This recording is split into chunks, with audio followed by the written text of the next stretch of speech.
everybody, welcome to the second episode of my fashion history series, in which I talk about the 10th of the 20th centuries. The fashion taste in these decades was highly influenced by events that happened, or at least started to happen, several decades earlier. In 1960, Heinrich Schliemann made the archaeological discovery of the city of Troy. His wife wore the jewels found in the city for a photo that became very famous. Archaeological discoveries like this one brought mind to travel to antique Greece. Then, in 1909, the Russian ballet made its debut in Paris, fueling the taste for Orientalism.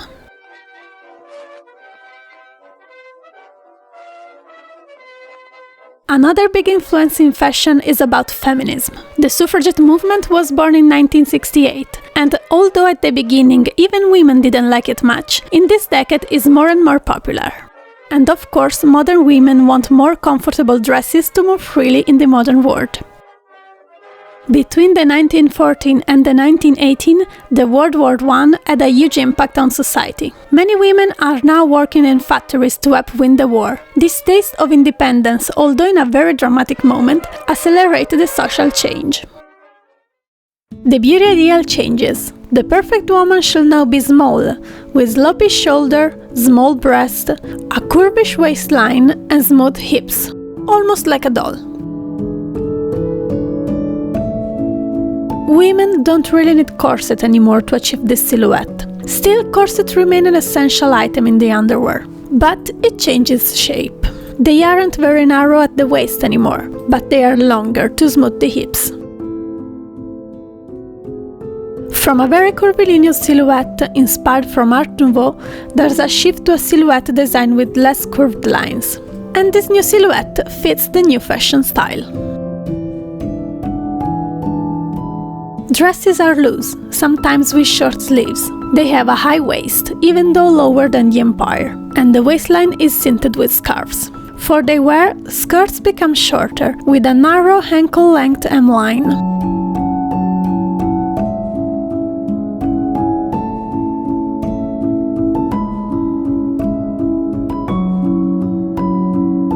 The most used colors are still in feminine, delicate nuance, but bolder colors increase their popularity. Talking about accessories, feathers are still largely used, but hats become smaller and sometimes substituted by head scarves. During the day, the combo skirt-shirt-jacket is still used, but the shape of these clothes change. Jackets are now loose and comfortable, and sometimes long enough to cover the hips.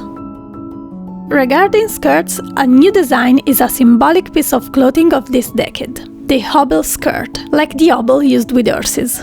It's called like that because it's extremely narrow at the ankles. Some models had a metallic wire sewn in it, so that women didn't risk to tear apart the fabric while walking. These skirts were popular, but many people made fun of them, because they were very difficult to walk in, at the point that some women stumbled injuring themselves.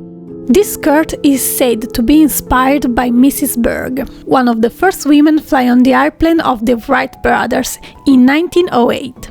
In order not to flutter the skirt during the flight, Mrs. Berg tied it with a rope around her ankles. When she got off the plane, she left with her skirt still tied to her ankles, inspiring a French designer to create the Hobble Skirt. But apparently, this is just a legend. Three fashion designers who influenced the look of the 10th are Madame Vionnet, Mariano Fortuny, and Paul Poiret. The first two took inspiration from the ancient Greek world. Madame Vionnet is probably the first designer to cut the fabric on the bias. She worked with big pieces of fabric to hang up on the body. Mariano Fortuny is the first designer of the modern era to work with plissé, and this is his fully pleated Delphos gown that he reproponed throughout all his career. Last but not least, there's Paul Poiret. His fashion taste is extremely exotic, inspired by the Russian ballet and faraway countries like China, Morocco and Persia. His clothes are designed for celebrities and for an extravagant elite. Maybe not many women dress like this, but influenced fashion nonetheless, especially regarding accessories. He was the first to use turban as a woman accessory, and turbans became very popular in the 20s. But about the 20s there will be another video. Not the next one though, because in the next one I'm going to show you the beauty routine and the makeup routine of the first 2 decades of the 20th century. So stay tuned. Bye!